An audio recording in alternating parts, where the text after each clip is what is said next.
వైఎస్ఆర్ జిల్లా బద్వేలు పట్టణంలో సామాజిక సాధికార బస్సు యాత్ర పురస్కరించుకుని వైఎస్ఆర్సీపీ సీనియర్ నాయకులు గిద్దలూరు ఎన్నికల పరిశీలకులు బంగారు సిరయ్య నివాసంలో మీడియా సమావేశం ఏర్పాటు చేశారు. ఈ సందర్భంగా మీడియా సమావేశంలో ఉప ముఖ్యమంత్రి నారాయణ స్వామి మాట్లాడుతూ ఎస్సీ, ఎస్టీ, బీసీ, మైనార్టీ ప్రజలకు జగనన్న పూర్తి స్థాయిలో న్యాయం చేకూరుస్తారని, రాబోయే ఎన్నికల్లో చంద్రబాబు కల్లబొలి మాటలు నమ్మి మోసపోవద్దని, వైఎస్ జగన్మోహన్ రెడ్డిని మరోసారి 2024 ఎన్నికల్లో గెలిపించి అభివృద్ధిని కొనసాగించడానికి ప్రజలు అవకాశం ఇవ్వాలని పిలుపునిచ్చారు.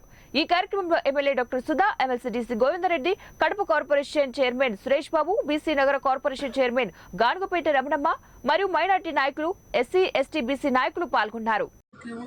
మానవత్వం ఉంటే పశువులకు ప్రేమ కూడా ఉంది. మనుషులకు మానవత్వం ప్రేమ ఉంది.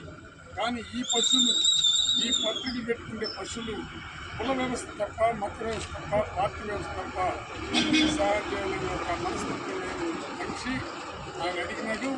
రేవంత్ రెడ్డి అంటాడు మాటకి ఏమి, ఎందుకంటే ఆయన అన్నాడు రేవంత్ రెడ్డి నన్ను చూడలేదు. దానికి మళ్ళీ ఏమనంటే పక్కకి ఆయన తీసుకుని వచ్చిన ఆయన చేసిన చాలా నేరాల్లో పక్కకు తీసుకుని పోయినట్ట.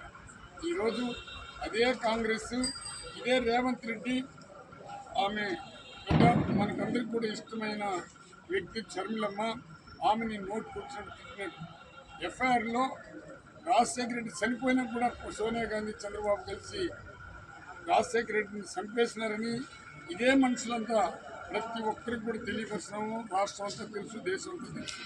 ఎఫ్ఐఆర్ కూడా కట్టినారు ఆయన కనుక, ఆయన మన రాజశేఖర రెడ్డి పైన. కానీ జగనన్నను కూడా 14 సంవత్సరాలు పెట్టినారు. కానీ ఈరోజు బాధ ఏమంటే కాంగ్రెస్ కూడా మళ్ళీ రాజశేఖర రెడ్డి పోటీ పెట్టుకున్న అర్హత కూడా లేదు. కేవలం జగనన్న ఒక్కడిపైన ఈ తెలుగుదేశం